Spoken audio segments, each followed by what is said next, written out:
good morning ka-business, ka-worker, and ka-partners all over the world. Welcome back to my channel. This is Jin Juana Patindol. So, ating ipagpapatuloy ang ating naputol na pag-share sa ating maturity claim ng ating Pag-ibig MP2 first account.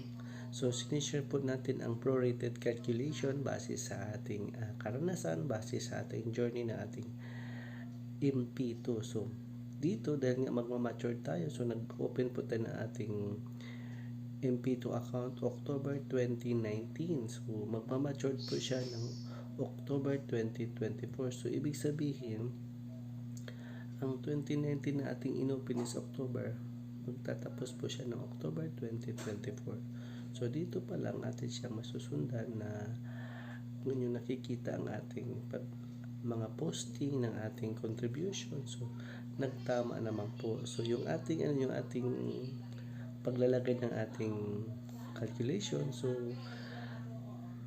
medyo po siya, medyo tricky, medyo mataas, medyo bababa, pero kahit naman po paano, hindi naman po siya makakalayo. So ipagpatuloy pa rin natin ang ating pagkakalculate dahil nga sa ating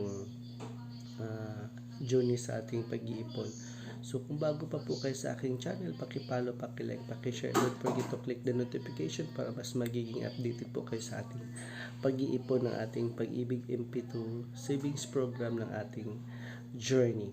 So lalong-lalo na sa ating mga OFW, tinatawagan ko po kayo na or inaanyayahan ko po kayo na sikapin po natin na makapag-enroll ng MP2 online, kasi nga mas madali na po ngayon kung mayroon na po tayong virtual Pag-ibig. So ibig sabihin, mas madali na lamang po.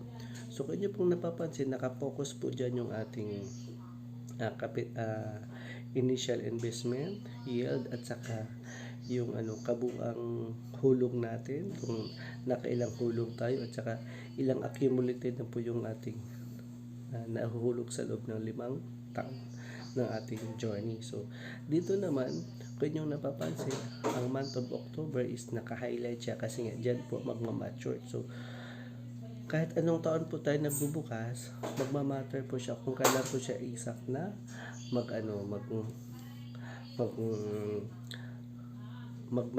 So tulad halimbawa sa case ko is mag-open ako nung October 29, 2019. So magmamature po siya ng October 2024. Kaya hina-highlight ko. So ibig sabihin, yung the rest naman po na naihulog, let's say nakapaghulog po tayo ng November, sa next year na po siya kakaber, or sa next year sa kakaber before sa the preceding year. So ganoon po talaga ang mangyayari sa natin sa ginagawa nating calculation. So medyo siya, medyo tricky siya kasi nga siya, medyo advance or delay.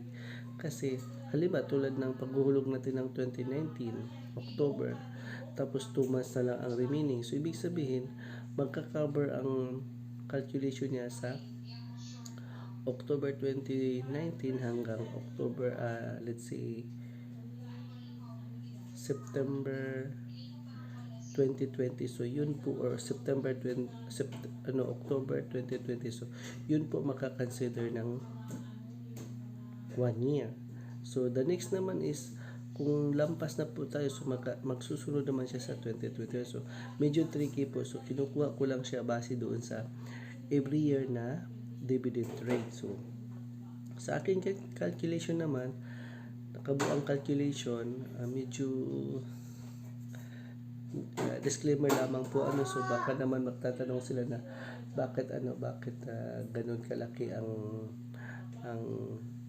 total natin na yield sa ating MP2 na hindi naman po ganun kalaki yung ating hulog. So sabi ko nga, mas malaki ang ating na-put up, mas malaki ang dividend rate. Kasi nga, kung iisipin natin yung parang lumalabas na last year po siyang naihulog na nakaabot na po tayo, nakasama na rin po yung mga previous na dividend yield, nakaabot na po tayo ng 199,000. So 199,000 sa loob ng isang taon, Balik kumita po siya ng 13,000. Isipin nyo, sino mabibigay sa atin ng 13,000, di ba?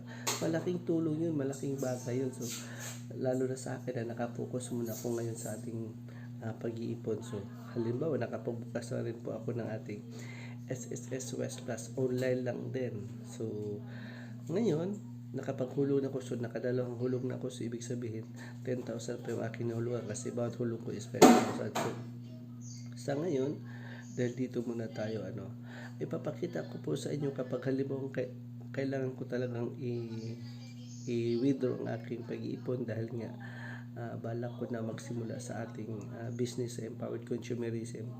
Sana nga i-grant na ang aking wishes, ang aking passion na makapag-start Manila kasi talaga ang target ko na na doon ako magbe-business, doon ako magpo-focus.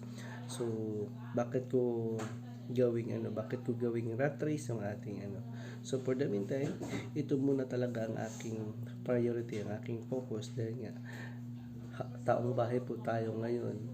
So ako po ngayon ang nag-aalaga na aking nag-iisang anak na babae, nag-aaral pa. So nursery. So sa ngayon dito muna ako sa bahay. So dahil nga nakapag-stay for good na muna tayo. So kung ating napapansin, ayan, 2019, 2020, 2021, 2022, tsaka 2023 and 2024. Kung mapapansin po natin, sa 2019, 7.21, tapos 2020 and 21 is 6% dahil nga pandemic. So pagka 2022 naman, 7.03, 2023 is 7.05. So titingnan natin kung paano natin siya kinakakilit base sa prorated na calculation. So may calculation na yearly, mayroon din calculation na as per month kasi nga prorated nga. So kaya po prorated ang calculation kasi nga depending po siya sa amount na ating hinuhulog sa bawat buwan, sa bawat monthly posting or monthly contribution. So kaya ko po siya pino-focus. So nakikita din natin diyan ang rate. So meron din mga formula tayong kinukuha. So pag halimbawa yearly tayo naghulog, medyo mas madali siyang i-calculate kasi nga taon. So kung halimbawa ang formula, so equals amount times sa percentage lang kung yearly. Pero kung halimbawa may mga instances na nakapaghulog tayo ng monthly, so yun ang natin na prorated. So i-divide natin siya kung ilang buwan siya na ipasok or na depending sa kailan tayo nagbubukas or nag-open or naghuhulog. So halimbawa kung talagang nag-open tayo ng January, so ibig sabihin tatapat siya ng January. Kung maghulog tayo ng March, tatapat siya ng March. Pag ma-mature siya ng March. Kung halimbawa depende talaga kung saan tayo mas may capital, mas may savings, mas may ipon at saka sa ating pag-i-invest. So yun po ang mas malaking bagay. So kung niyo pong napapansin, ayan, nasusundan niyo po ang ating calculation sa bawat taon nating pagka-calculate ng prorated. So medyo tricky siya pero tricky, risky, and sabi ko nga is disclaimer, baka ma-questions po tayo na bakit mataas, bakit mababa. Base lang po yan sa ating pagre-research. So adjust lang po natin para lamang po makuha po yung parang binibigay nila na dividend yield. So para sa akin, satisfied naman, naiintindihan ko kung paano kinukuha. Mas madali nga talaga kapag halimbawa mas may malaki kang pera at saka na-put up mo agad. Pero kung hindi naman, kahit may malaki kang pera o maliit, as long as na interesado ka mag-inpok sa ating pag-iipon ni Pag-ibig MP2, so malaking bagay din yun. So kung halimbawa naman na susundan natin yung ating pag-iipon dahil nga first account ito, ang 2021 natin nagkaroon tayo ng 7 na contribution. So yun ang medyo mas marami kasi parang bumabalik na po tayo, medyo patapos na po yung yung parang pandemic balik. Unlike doon sa pagsimula natin na pandemic, so inabot tayo ng 1 taon. So kung dito natin i-focus, kung titingnan naman natin, so ayan, makikita natin. So ulitin ko, mega shoutout sa ating mga OFWs. Kung mayroon na po kayong virtual pag-ibig, so pwede po kayong mag-open ng MP2 account. Kapag nakapag-open na po kayo ng MP2 account, huhulugan nyo agad.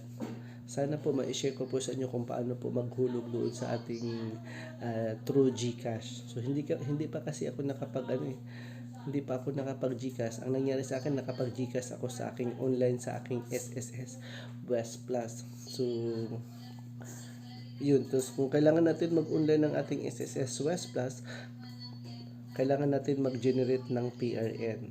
So ganun po. So ang nangyari ngayon, dahil nga gusto kong mahulugan, so kailangan ko maghulog first ng ating contribution. So kasabay muna ang ating contribution at saka yung SSS West Plus. So isang PRN lang kasi dalawang transaction.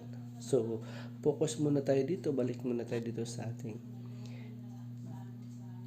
MP2 Civics account, which is magki-claim na tayo. So baka hindi na ako makapag-antay na magma-mature. So titingnan natin kung magkano yung nabawas, kasi nga yung 199,000 kung nagiging 212,000 plus.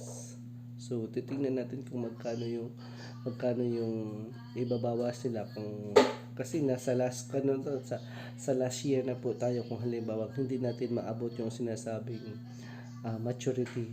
So sabi ko nga magma-mature siya ng October 2024, pero kung kukunin ko siya, kasi nga magsisimula ako by May or June, so kailangan ko siyang kunin para meron ako magamit na panimula. So nawa inyong nasundan, nawa inyong naintindihan, nawa inyong nasubaybayan ng ating pag-share. Once again, Jen Juana Patindol, sa ang panig man kayo ng mundo. Stay safe, stay tuned. Thank you for watching. Kung hindi pa po kayo nakapag-subaybay, pakisubaybayan naman po. At the same time, kung meron kayo ilang mga katanungan, i-leave nyo lang po dito sa link na to.